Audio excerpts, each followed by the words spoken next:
Allô, allô. Est-ce qu'il y a du monde? Voilà, bonjour à tous, bonjour à Étienne, super chinoise. Images sont ok, j'espère que vous allez bien, j'espère que surtout que le son ne va pas bugger comme la semaine dernière.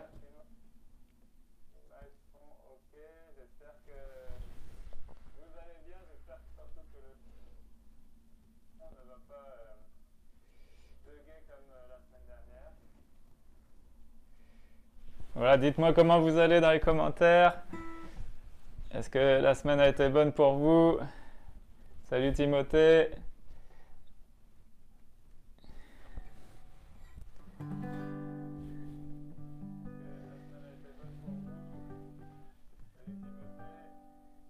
Bonjour Nathalie.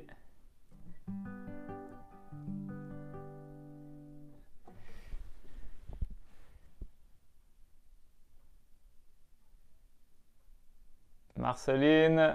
Voilà, bonjour à tous. On me dit qu'il y a un petit bug du son. Voilà, déjà je vais essayer de pas mal faire ça là. Ah oui, il faut que j'enlève le retour. Voilà, ça va être mieux comme ça. Voilà. Voilà, 12 connectés. Voilà, dites-moi dans les commentaires qui est là. Comment vous allez? Oui, j'ai éteint le son de mon retour. Oui, désolé, j'avais oublié de retirer. Voilà, bonjour Chantal. Voilà, bonjour au Bolbecquet. Bonjour au Fécampois.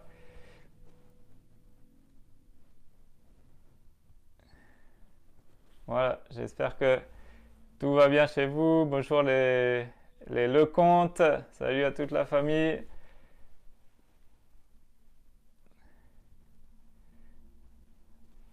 Voilà. Bah écoutez, je vous propose de prendre un chant ce matin. Une prière qui dit élève-toi, élève-toi, ô notre Dieu.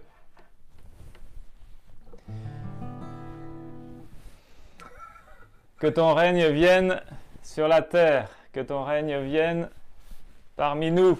Alléluia.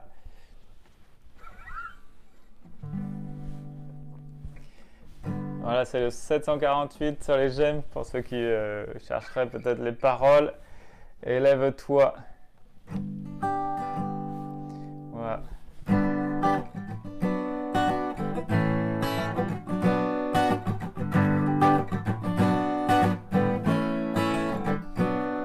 Élève-toi, ô notre Dieu, élève-toi, ô notre Dieu, que ton règne vienne sur la terre,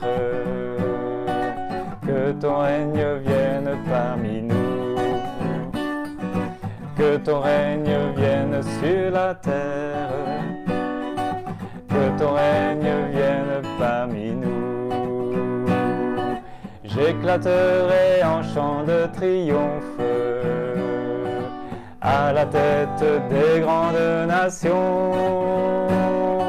Je publierai tes hauts faits, ta gloire, pour l'honneur de ton nom. Élève-toi, ô notre Dieu, élève-toi, ô notre Dieu, que ton règne vienne sur la terre, que ton règne vienne parmi nous, que ton règne vienne sur la terre, que ton règne vienne parmi nous. Je t'élèverai parmi les peuples, en proclamant ô ta sainteté. Races et tribus de toute la terre te loueront à jamais. Élève-toi, ô notre Dieu, élève-toi, ô notre Dieu, que ton règne vienne sur la terre. Que ton règne vienne parmi nous. Que ton règne vienne sur la terre. Que ton règne vienne parmi nous. Pourquoi les nations se moqueraient-elles en disant mais où est donc leur Dieu? Notre Seigneur qui vit dans le ciel règne et fait tout ce qu'il veut. Élève-toi, ô notre Dieu, élève-toi, ô notre Dieu, élève-toi, ô notre Dieu, élève-toi, ô notre Dieu, que ton règne vienne sur la terre, que ton règne vienne parmi nous, que ton règne vienne sur la terre, que ton règne vienne parmi nous.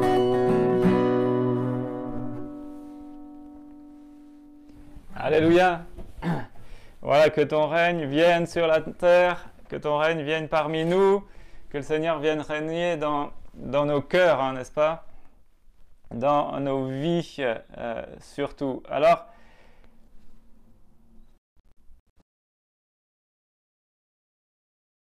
est-ce que ça bug pas trop? Je sais qu'il y a des petits arbres. Bonjour à Monique, bonjour Roland, Pierre. Voilà, s'il y a d'autres personnes, faites-nous un coucou, qu'on je sache que vous êtes là.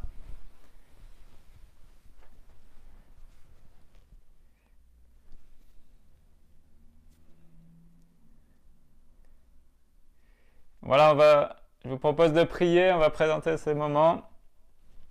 Et voilà, j'espère que les aspects techniques, ça va aller. Et puis on va ouvrir la parole de Dieu ensemble ce matin. Ça bug encore beaucoup.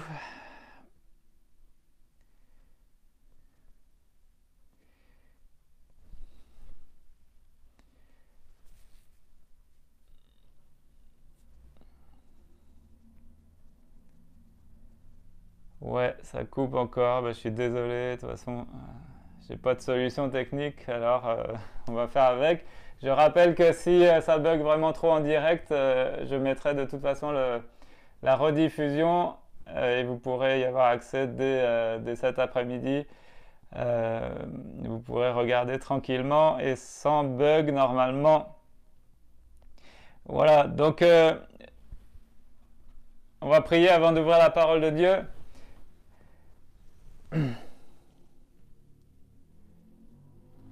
Alors attendez, je teste un truc.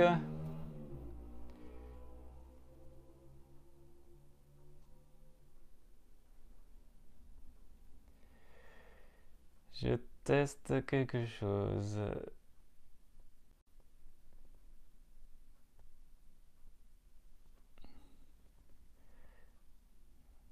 Voilà, j'ai modifié quelque chose, on verra si ça bug. Voilà, dites-moi si c'est revenu, si ça va.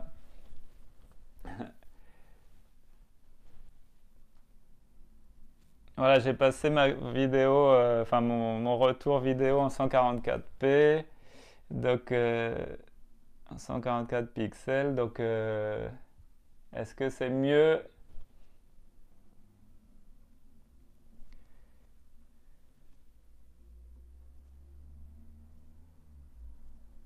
Voilà, dites-moi, n'hésitez pas.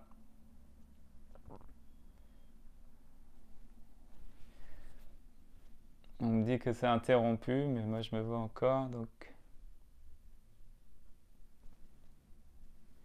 Ok. Bon, bah écoutez, on va faire avec les moyens du bord. Et voilà, si vraiment ça bug trop chez vous aussi, bien, je rappelle qu'on met en différé. Voilà, Seigneur, je veux te présenter ces moments devant toi. Nous sommes ensemble à l'écoute de ta parole. Et Seigneur, je te prie de prendre en main tous les aspects techniques. mais surtout de prendre en main nos cœurs, les dispositions de nos cœurs pour que nous puissions être disposés à entendre, écouter ta parole, la recevoir et surtout la vivre, la mettre en pratique, Seigneur. Nous savons que tu as les paroles de la vie éternelle et nous voulons vraiment être attentifs aux enseignements des Écritures, Seigneur. Merci de m'inspirer, de faire de moi aussi ce canal de bénédiction, Seigneur. Bénis chaque frère, chaque sœur, chaque bien-aimé qui écoutera, qui visionnera cette vidéo, Seigneur. Que tu fasses ton œuvre au travers de tous ces moyens de diffusion d'aujourd'hui, Seigneur. Merci de manifester la gloire de ton nom, Père, dans le nom de Jésus-Christ. Amen. Amen. Voilà, donc je vous invite à lire avec moi dans Marc chapitre 7, versets 31 à 37.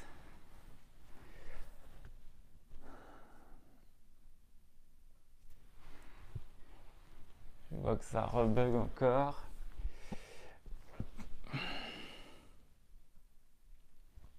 Voilà, Évangile selon Marc, chapitre 7, versets 31 à 37. On lit ensemble. Jésus quitta le territoire de Tyr et revint par Sidon vers la mer de Galilée, en traversant le pays de la Décapole. On lui amena un sourd qui avait de la difficulté à parler, et on le pria de lui imposer les mains. Il le prit à part, loin de la foule, lui mit les doigts dans les oreilles et lui toucha la langue avec sa propre salive. Puis, levant les yeux au ciel, il soupira et dit « Ephata », c'est-à-dire « Ouvre-toi ». Aussitôt ses oreilles s'ouvrirent, sa langue se délia, et il parla très bien. Jésus leur recommanda de n'en parler à personne, mais plus il le leur recommanda, plus ils le publièrent. Ils étaient dans le plus grand étonnement, et disaient « Il fait tout à merveille, même il fait entendre les sourds et parler les muets. » Alléluia. Gloire à Dieu. Voilà, donc je rappelle le contexte. On fait une lecture suivie, on continue cette lecture suivie de l'Évangile selon Marc. Et Jésus se trouve ici dans la région donc, des païens, des gentils, donc des Grecs. Et les Juifs, on a vu ensemble que les Juifs n'ont pas compris qui est Jésus. La question c'est est-ce que les gentils, donc est-ce que les païens vont comprendre, eux, qui est vraiment Jésus. Même les disciples n'ont pas compris, n'ont pas vraiment compris qui était Jésus.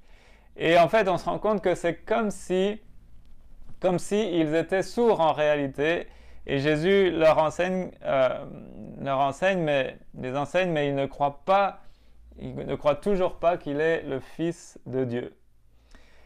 Et donc ici, évidemment, Jésus accomplit un formidable miracle en guérissant voilà, cet aveugle, ce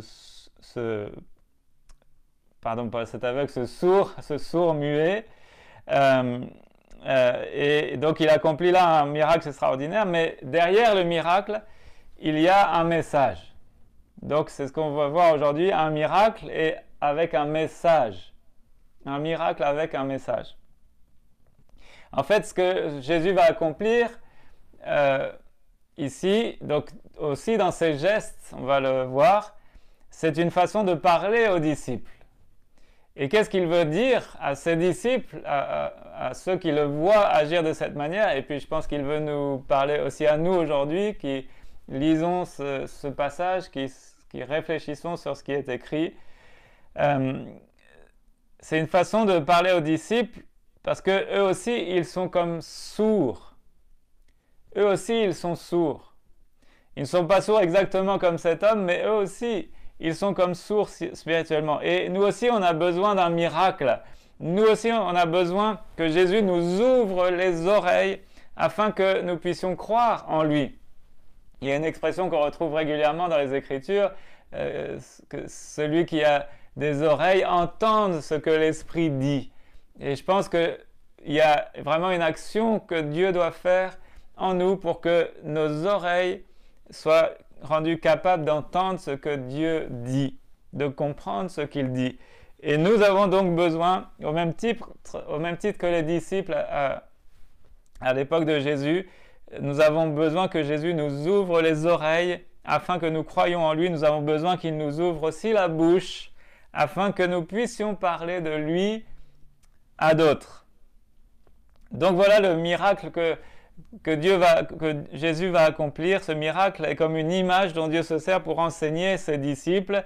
Et on ne peut pas dire que ce miracle, pour Jésus, il n'est pas plus difficile que d'autres. Mais on va se poser plusieurs questions. Pourquoi Jésus s'attarde-t-il? Et il y a certaines réactions de Jésus ici qui sont intéressantes à décrypter. Alors la première chose, c'est que au verset 34, on a lu « Puis levant les yeux au ciel, il soupira et dit « Ephphatha », c'est-à-dire « Ouvre-toi ». En fait, ici, le soupir de Jésus, c'est vraiment un soupir comme un soupir de tristesse. Jésus soupire, il souffle. C'est comme vraiment un soupir de tristesse, peut-être pas un soupir de découragement, mais vraiment un soupir où Jésus est triste. Et pourquoi Jésus serait-il triste ici? Eh bien, tout d'abord, évidemment, l'état de cet homme sourd l'attriste. En fait, Jésus est toujours triste de nous voir dans la détresse. Jésus est triste en voyant la maladie, Jésus est triste en voyant la souffrance dans le monde, et donc Jésus souffre. Et si quelqu'un souffre ce matin, peut-être dans sa santé, eh bien déjà, Jésus souffre, il est triste de vous voir souffrir. Ça, c'est sûr et certain. Mais surtout, Jésus est triste en voyant tous ceux qui ne croient pas en lui. C'est ça sa plus grande souffrance. Alors, donc pourquoi soupire-t-il? Pourquoi est-il triste?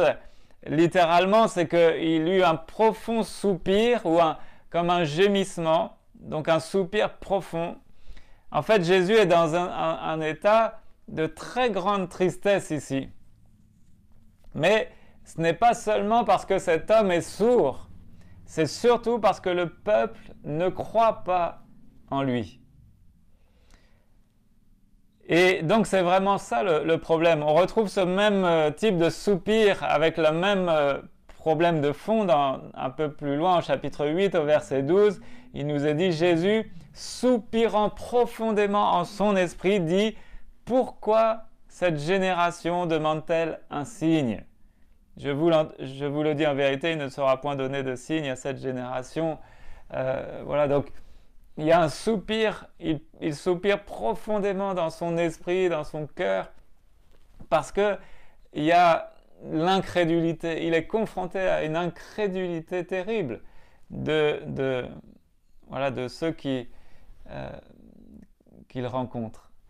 Et pourtant, Jésus, vous savez, il a manifesté tant de choses, tant de miracles, ses enseignements, il délivrait les possédés, guérissait les malades, il faisait des choses extraordinaires. Et les gens restaient dans l'incrédulité. Et donc ici, Jésus fait le constat que le peuple et ses disciples sont comme sourds. Ils sont comme ce sourd. C'est comme s'ils étaient sourds à la vérité de Dieu. Sourds à la vérité de Dieu. Et la réalité, c'est que eux aussi, ils ont besoin d'un miracle. Ils ont besoin d'un miracle pour changer leur cœur, changer leur état d'esprit. Alors on peut s'arrêter ici déjà et se poser une première question. Lorsque Jésus te regarde, toi, est-ce qu'il soupire? Est-ce qu'il a ce type de soupir, soupirant profondément en son esprit, un soupir qui manifeste plus une souffrance, un regret, vraiment une souffrance dans son cœur? Qu'est-ce que tu en penses? Quand Jésus te voit, est-ce qu'il soupire? Est-ce qu'il est triste parce que, en fin de compte, tu sais beaucoup de choses sur Jésus, mais ces choses ne changent pas ton cœur. Ces choses ne changent pas ton cœur. C'était le problème de cette foule, des foules qui suivaient Jésus. Ils cherchaient le miraculeux, ils cherchaient le spectaculaire, ils voulaient voir Jésus faire des miracles, mais leur cœur ne changeait pas. Leur cœur n'était pas touché. Ils refusaient non seulement de croire, mais avec tout ce qui va avec la foi, ils refusaient de se repentir, de se détourner de leurs péchés, de changer de vie et de suivre et obéir à Jésus. Donc, quand ils te voient toi aujourd'hui, est-ce que Jésus soupire de cette manière? Est-ce qu'il est triste parce que, en fin de compte, ton cœur ne change pas? Est-ce que tu aimerais être sourd? Est-ce que tu aimerais être sourd, devenir vraiment sourd physiquement? Je ne sais pas si vous êtes déjà posé cette question, qu'est-ce que ça ferait d'être sourd? Je ne sais pas si ça vous est déjà arrivé d'avoir peut-être un bouchon dans les oreilles et puis de ne plus entendre comme il faut. Ou alors peut-être que certains, avec l'âge, ils deviennent un peu durs d'oreille. Mais être réellement sourd, ne plus rien entendre, moi j'avoue que ce serait vraiment compliqué parce que bon, non seulement il y a les aspects de la communication, évidemment, mais je crois que ce qui me manquerait le plus, c'est d'entendre, d'écouter de la musique tout simplement, écouter de la bonne musique, peut-être aussi entendre voilà, ce matin je me baladais, j'écoutais le chant des oiseaux, la nature, tout ça, c'est extraordinaire, tous ces bruits-là.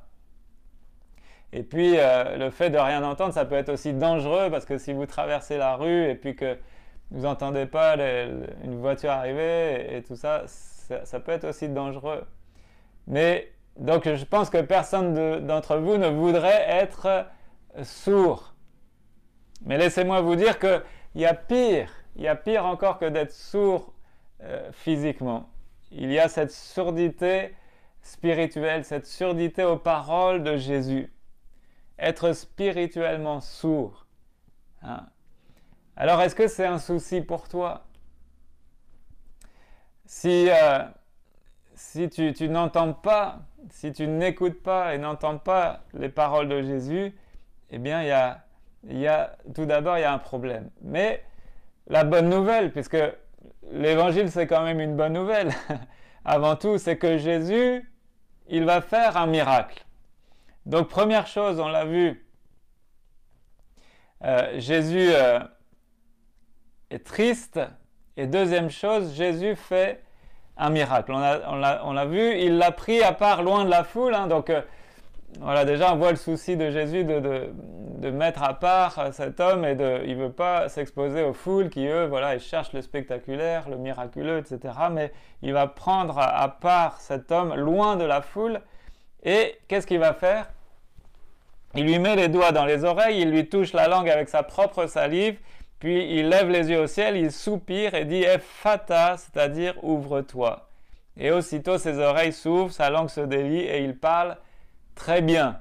Il parle très bien. Alors, première chose, Jésus commence par montrer à cet homme qu'il peut le guérir.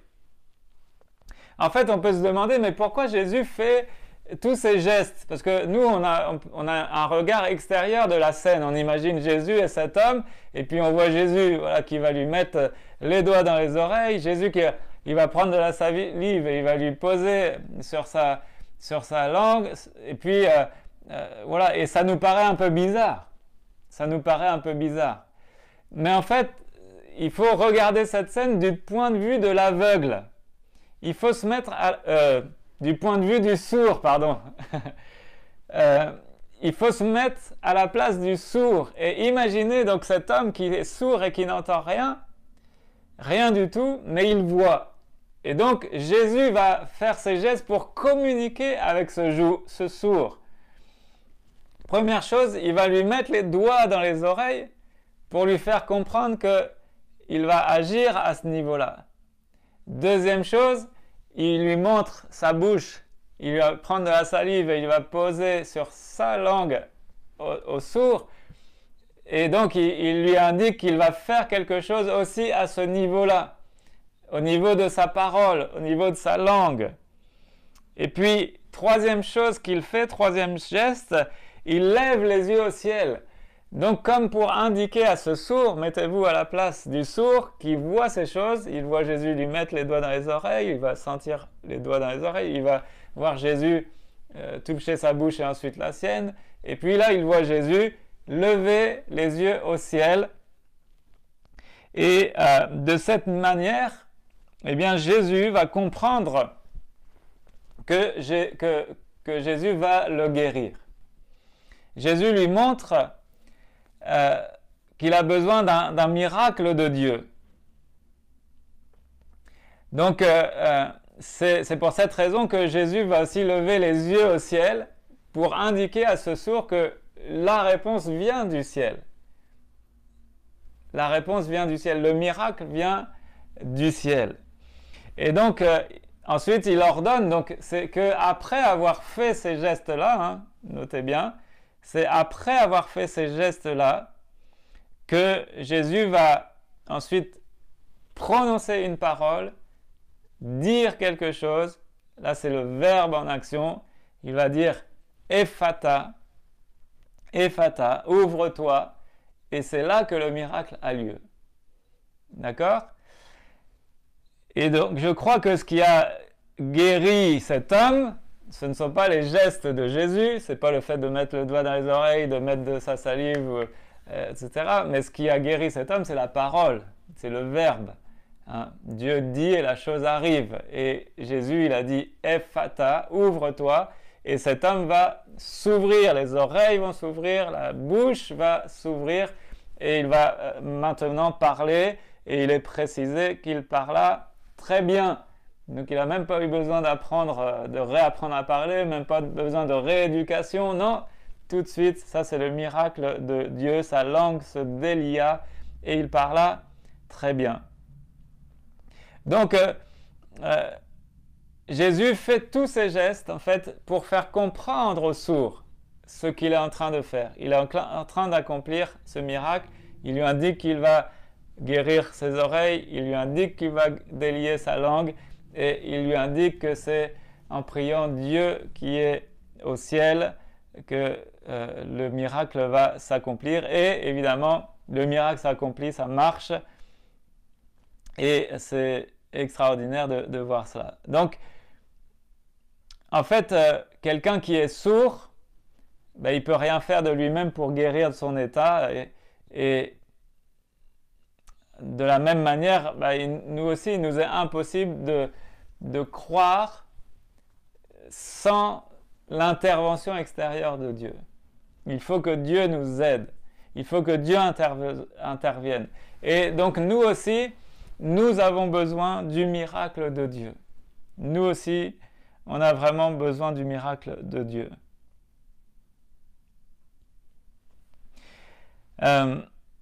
On a besoin que Jésus nous ouvre la bouche aussi. Donc d'abord, on a besoin qu'il nous ouvre les oreilles pour nous permettre d'entendre et de comprendre ce qu'il dit, sa parole, le langage, parfois le langage du Saint-Esprit. Donc que celui qui a des oreilles entende ce que l'Esprit dit à l'Église. Et ça, bon, c'est une compréhension spirituelle, hein, c'est un langage qu'on ne peut pas comprendre humainement.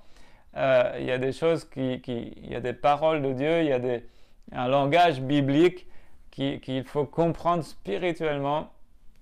Et donc c'est vraiment l'action du Saint-Esprit qui fait que Dieu nous est révélé et son message nous est révélé. Et on est à même de le comprendre et ensuite de le vivre.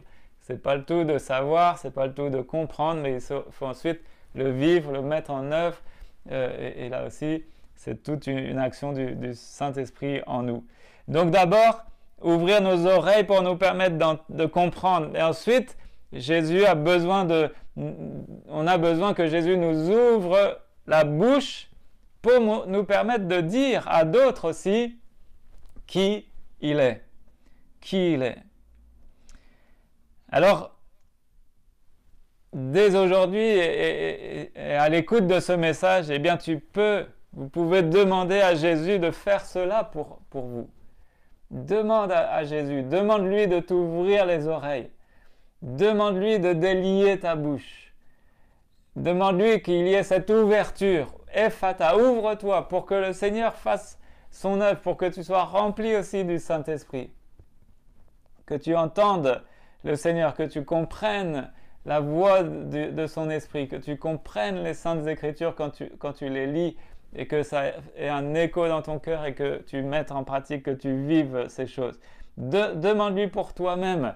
Demande-lui pour toi-même qu'il ouvre tes oreilles, qu'il délie ta bouche et que tu puisses aussi parler donc à ceux qui t'entourent. Demande-le aussi pour tes amis, demandez ça aussi pour vos familles, que eux aussi puissent être touchés par Dieu et que leurs oreilles s'ouvrent, l'intelligence, donc la compréhension des choses de Dieu, que ça s'ouvre dans leur esprit et puis que aussi un jour ils deviennent eux-mêmes des témoins du Seigneur. Donc tout d'abord Jésus est triste, mais ensuite Jésus fait un miracle et la conclusion c'est que Jésus est merveilleux. C'est ce que les gens vont conclure. Au verset 36, Jésus leur recommanda de n'en parler à personne. Alors pourquoi? On va y revenir. Jésus leur commanda de n'en parler à personne, mais plus il le leur recommanda, plus ils le publièrent. Alors je ne sais pas si c'est une stratégie de Jésus qui connaît le cœur humain et qu'il sait très bien que plus il va leur interdire, plus ils vont le répandre. Je ne sais pas si c'est ça, je ne crois pas. Mais voilà, la réalité c'est que pourquoi est-ce qu'il leur commande de ne pas en parler? Parce qu'il sait que les foules le suivent pour ça. Ils sont à l'affût du miraculeux, ils sont à l'affût du spectaculaire, ils cherchent les choses sensationnelles, mais ils ne cherchent pas les choses qui vont ils ne cherchent pas Dieu réellement, ils ne cherchent pas à connaître Dieu et à chercher sa volonté pour leur propre vie. Donc c'est ça le problème. Et c'est pour ça que Jésus veut, à plusieurs reprises, il veut faire les choses le plus discrètement possible et que les choses ne se sachent pas trop parce qu'il ne veut pas que les gens le suivent pour le miraculeux, mais il veut que les gens, ses disciples, le suivent réellement pour qui il est. Pour qui il est. Donc Jésus ne veut pas que le peuple parle de ce miracle à d'autres parce qu'il ne veut pas qu'ils comprennent mal. Jésus est bien plus qu'un faiseur de miracles et ils ont besoin de savoir qui il est vraiment. Et s'ils savent vraiment qui il est, c'est là qu'ils lui obéiront et qu'ils feront ce que Jésus leur demande.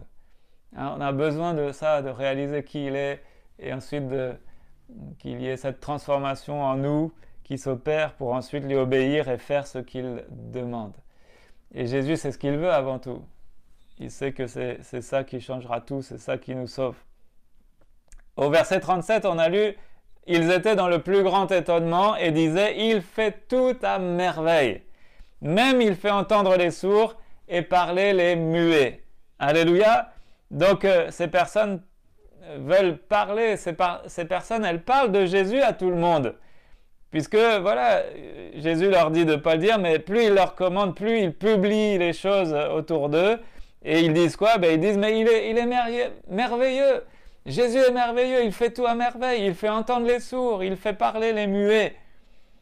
Mais, donc, elle trouve Jésus merveilleux. Ah, Jésus, il est merveilleux. Mais, est-ce qu'elles font bien, ces personnes-là? Est-ce qu'elles font bien de parler de Jésus à d'autres? Moi, je vous pose la question. Est-ce que ces personnes font bien de parler de Jésus à d'autres? Ne ferait-elle pas mieux de se taire? Alors, je peux peut-être vous laisser répondre. Vous allez me dire, bah oui, c'est bien. C'est toujours bien de parler de Jésus à d'autres. Et je ne sais pas ce que vous en pensez, mais je vais vous donner mon avis et je pense que Jésus, c'est aussi pour ça hein, qu'il leur dit de se taire, de ne pas le dire à tout le monde. Est-ce qu'elles font bien de parler de Jésus à d'autres? Bien, le problème de ces personnes, c'est qu'elles parlent de Jésus à d'autres, mais elles n'ont pas de véritable amour pour Jésus. Pas de véritable amour pour Jésus, elles ne lui obéissent pas. Et c'est ça, avoir la foi. celui qui aime Jésus, lui obéit. La foi, c'est ça. C'est une confiance absolue en Dieu, dans le Seigneur Jésus. C'est un amour, une relation d'amour, et parce que on a une relation d'amour avec lui et une relation de confiance absolue avec lui, eh bien, qu'est-ce qu'on fait? On lui obéit. On a à cœur de le suivre, de lui obéir. Et c'est là où le bas blesse. C'est là qu'est le problème. C'est que parfois, si tu penses que Jésus est merveilleux, eh bien, première chose, tu dois commencer par lui obéir. Si tu penses que Jésus est merveilleux, il fait tout à merveille, eh bien, tu dois commencer par lui obéir. Et je dirais, ça ne sert à rien de parler à d'autres de Jésus si en fin de compte, tu n'es pas prêt à lui obéir. Est-ce que vous comprenez ça? Ça ne sert à rien de vouloir parler à d'autres de Jésus et de dire, mais il est merveilleux, c'est le Sauveur, il fait des miracles, il guérit, les sourds entendent, les aveugles voient, les muets parlent. Ça ne sert à rien de dire ça si toi, tu ne lui obéis pas. Parce qu'en fin de compte, tu vas avoir ce qu'on appelle un contre-témoignage, un mauvais témoignage. Un contre-témoignage, c'est-à-dire que tu prêches quelque chose, tu exhortes les autres à faire quelque chose, mais toi tu ne le fais pas. Toi tu n'obéis pas à Jésus. Et donc c'est ça le problème, c'est que parfois on veut peut-être essayer de parler à d'autres de Jésus, mais avant tout on a besoin de lui obéir. Alors ça ne veut pas dire qu'il faut se taire, qu'il ne faut pas se fabriquer des excuses, hein, attention, en disant mais moi je ne suis pas parfait donc je ne parle pas. Non, non, c'est pas ça. On n'est pas, la perfection elle n'est pas ici-bas, on est en devenir. Mais si on a cette disposition de cœur, d'obéir au Seigneur, de le suivre, de lui plaire, avant toute chose, et puis qu'on veut entraîner les gens, encourager ceux qui nous entourent, eh bien eux aussi, à commencer à suivre Jésus, à commencer à lui obéir, à aimer sa parole, à obéir à ses commandements. Voilà, c'est ça le témoignage. Mais nous, il faut qu'on ait un témoignage qui soit en rapport avec ce qu'on dit. Si on prêche, entre guillemets, pas prêcher, mais si on témoigne, si on exhorte les autres à dire oui, mais Jésus, il est merveilleux, puis que nous, on continue à vivre dans le péché, que nous, on continue à vivre, à continuer à vivre dans le concubinage, continuer à vivre à fumer, peut-être à se droguer, continuer à boire, continuer à être violent, continuer... moi je connais des personnes, ils témoignent de Jésus, mais ils restent, ils sont encore dans leur péché. Certains témoignent de Jésus, ils ne sont pas baptisés. Le baptême, c'est pas le premier pas d'obéissance? Il me semble que oui. C'est l'engagement à vivre avec une bonne conscience, c'est l'engagement à le suivre, c'est l'engagement à lui obéir. Donc c'est le premier pas, c'est la première démarche que Dieu attend de nous, qu'on prenne l'engagement du baptême, parce que évidemment il s'est passé quelque chose dans nos cœurs, il y a une rencontre personnelle avec Dieu, mais c'est le premier pas. Certains témoignent, certains disent oui, venez à l'église, tout ça, mais eux-mêmes ne sont pas baptisés.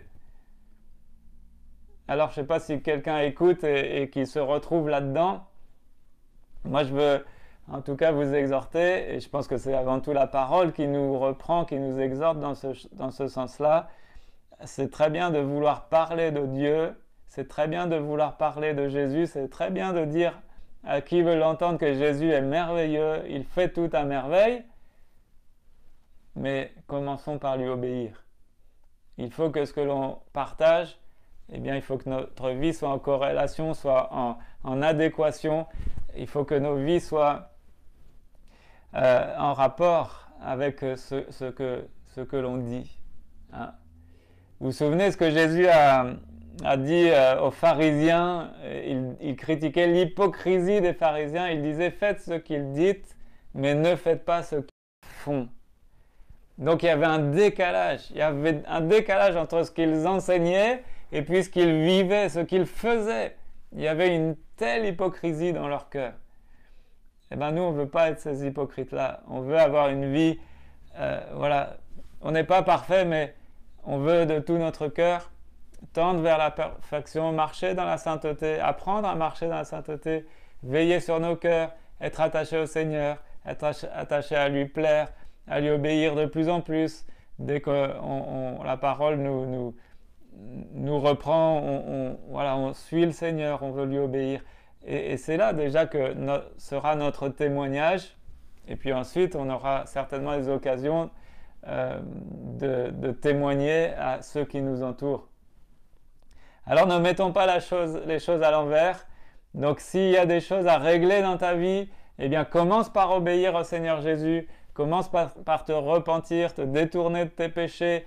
Commence par mettre ta vie en règle avec Dieu, quel que soit le domaine sentimental, peut-être que tu as des luttes, voilà, une vie qui n'est pas en adéquation, et tu le sais, une vie qui n'est pas en adéquation avec l'Évangile.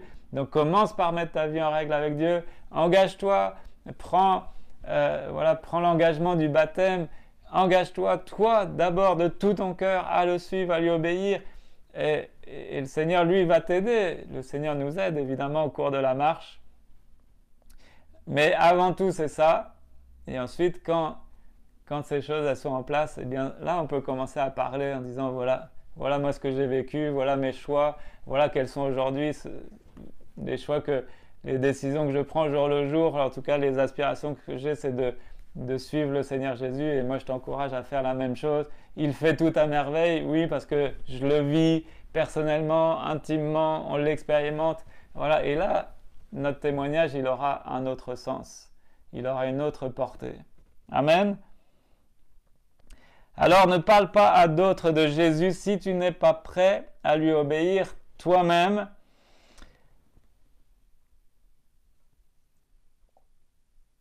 Mais évidemment, une fois que Jésus nous a sauvés, nous a changés, nous a transformés, eh bien là, il ne nous demande pas de nous taire.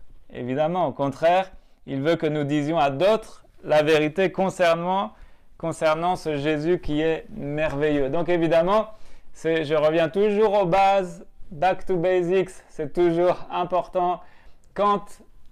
Une fois qu'a pris place dans notre vie une réelle repentance, la confession de nos péchés, l'abandon de nos péchés, une réelle nouvelle naissance, un cœur nouveau, et puis ensuite la vie de la sanctification qui prend place. Une fois que ces choses ont pris place et qu'on est devenu réellement un disciple du Seigneur, eh bien là, c'est là que le Seigneur nous dit « Vous serez mes témoins partout dans le monde ». Donc partout où je vous ai placé, vous serez mes témoins auprès de tout votre entourage. Donc c'est seulement après tout ça, d'accord? Donc faites les choses dans l'ordre. Si votre vie n'est pas en règle avec Dieu, mettez votre vie en règle avec Dieu, et ensuite devenez des témoins efficaces, des témoins puissants de la grâce de Dieu. Voilà, donc que le Seigneur nous aide. Le Seigneur veut vraiment, voilà, retenez ça pour aujourd'hui, le Seigneur veut vraiment ouvrir nos oreilles pour qu'on l'entende, qu'on le comprenne, et qu'on se conforme, qu'on conforme nos vies à ce qu'il nous dit, qu'on l'entende, le comprenne. Et puis, Dieu veut délier ensuite nos bouches pour qu'on proclame, pour qu'on publie ses bienfaits, pour qu'on devienne vraiment des témoins de la grâce, des témoins de l'Évangile autour de nous. Mais, voilà, je répète, à condition que nous d'abord on lui obéisse, que nous d'abord on le suive, que déjà par nos vies, nos comportements, nos modes de vie, eh bien, que déjà on soit un témoignage vivant, et ensuite on peut parler. Si on n'a pas une vie en accord avec l'Évangile, alors il vaut mieux se taire. Voilà. Que le Seigneur vous bénisse. On termine par la prière. Voilà, Jésus, il fait tout à merveille. C'est ce qu'on veut proclamer bien haut et fort, mais avant tout, il veut faire des merveilles dans nos cœurs, dans nos vies. Voilà, Seigneur, merci de bénir. Merci pour ta parole. Merci de bénir chacun d'entre nous qui sommes à l'écoute de ta parole. Et c'est vrai que je veux te demander, pour ma part, pour moi-même et pour tous ceux qui écoutent ce message, eh bien, ouvre-nous les oreilles, Seigneur. Ephata, ouvre-nous, Seigneur. Que nos oreilles soient ouvertes, que notre entendement, notre intelligence, notre compréhension soient ouvertes à ce que toi tu dis, à ta parole qui est vivante, puissante, tranchante, ta parole qui est esprit et vie. Je te prie, Père Saint, dans le nom de Jésus-Christ, notre Sauveur, de venir ouvrir nos oreilles. Si quelqu'un aujourd'hui est sourd à ta parole, est comme sourd, est comme atteint d'une surdité spirituelle, qui l'empêche réellement de t'entendre, de comprendre ta parole, eh bien je te prie de le délivrer, je te prie d'ouvrir ses oreilles, d'ouvrir son cœur, d'ouvrir son intelligence pour qu'il te comprenne et pour qu'il mette en œuvre dans sa propre vie ta parole.